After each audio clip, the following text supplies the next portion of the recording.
Hallo ihr Lieben und wie geht's euch? Ich bin Maria und heute möchte ich euch ein paar Unterschiede zwischen der englischen und der australischen Sprache nahebringen. Und zwar werde ich euch ein Wort sagen, das im Englischen in England benutzt wird und das gegenseitige Wort, das wir hier in Australien benutzen.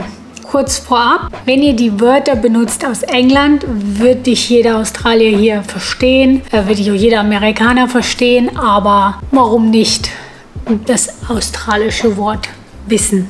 Außerdem, die australische Sprache ist sehr amerikanisch geprägt. Das heißt, wir haben sehr viel Einfluss vom amerikanisch-englischen. Achso, ich habe auch Abkürzungen dieses Mal weggelassen. Falls dir dieses Video gefällt, gib mir doch ein Like und abonniere mich. Abonnieren ist umsonst und dann wirst du keines meiner weiteren Videos verpassen. Lass uns starten. Das erste Wort auf meiner Liste ist Flat und das heißt Wohnung. Und im Australischen sagen wir Apartment. Ich glaube, die Kanadier sagen sogar Condo, aber ich glaube, da ist ein Unterschied zwischen was eine Flat ist, was ein Apartment ist, was ein Condo ist. Ganz ehrlich, als Deutscher, Wohnung ist Wohnung. Dafür brauche ich keine anderen Wörter, um eine Wohnung zu beschreiben. Das zweite Wort ist to let und das ist zu vermieten. Und hier in Australien sagen wir to rent oder to lease. Das dritte ist mehr ein Satz und das ist in England sagen sie eher how are you? Und natürlich sagen die das hier auch sehr, sehr viel. Aber was mir halt hier in Australien aufgefallen ist, ist, dass viele sagen how is it going? Oder how are you going? Sehr ähnlich zu unserem Deutschen wie geht's oder wie geht es dir? Das nächste ist, wie wir Neuseeländer hier beschreiben. Im Englischen würdest du sagen Neuseeländer. Hier sagen wir Kiwi. Ich weiß auch nicht, wo das herkommt, aber die Aussies nennen ihre Nachbarn Kiwis. Das fünfte Wort ist excellent und in Australien würden wir sagen Ace. Das ist Ace. Ace wie das Ass, wenn man das übersetzt. Wort Nummer 6 ist in England ist Duvet und Duvet heißt Decke. Und als ich hergekommen bin und mit meiner Mitbewohnerin damals geredet habe, habe ich gemeint, oh, I need a Duvet. Und sie so, oh, what? You mean a Düner? Also hier nennen die Duvet-Decken Düners. Keine Ahnung warum.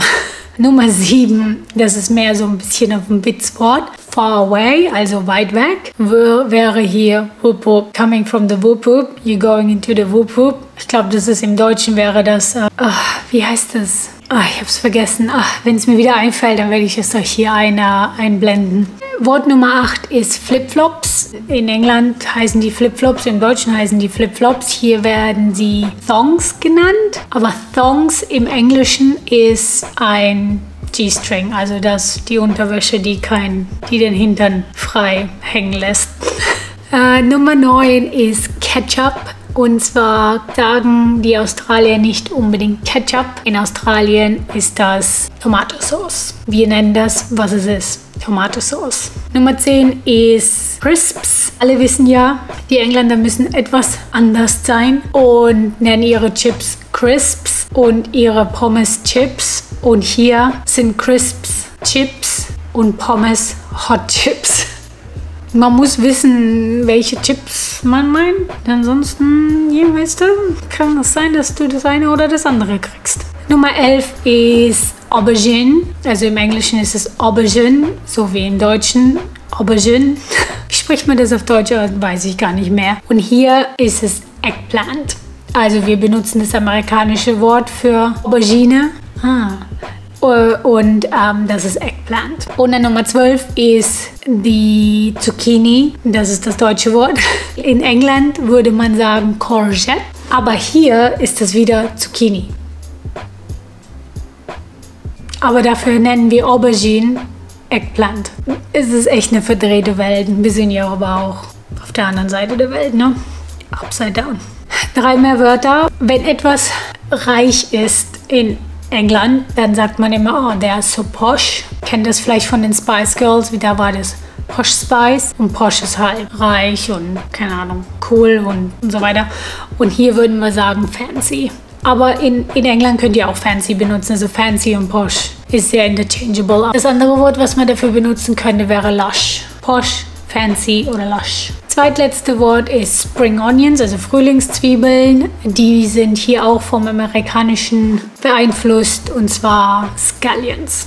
Ich habe die nie Scallions genannt, aber ich weiß, viele meiner Freunde nennen die Scallions und ich nenne sie immer noch Spring Onions. Und das letzte Wort, und das war eines der Worte, das mich immer verwirrt hat, und das ist die Paprika, Deutsch Paprika. In Schweden heißt es Paprika. Und in England ist es Bell Pepper, weil es sieht halt aus wie eine Glocke. Und hier ist es Capsicum, weil das Enzym, glaube ich, das in der Paprika drin ist das Capsica oder sowas. Und die nennen das einfach Capsicum hier.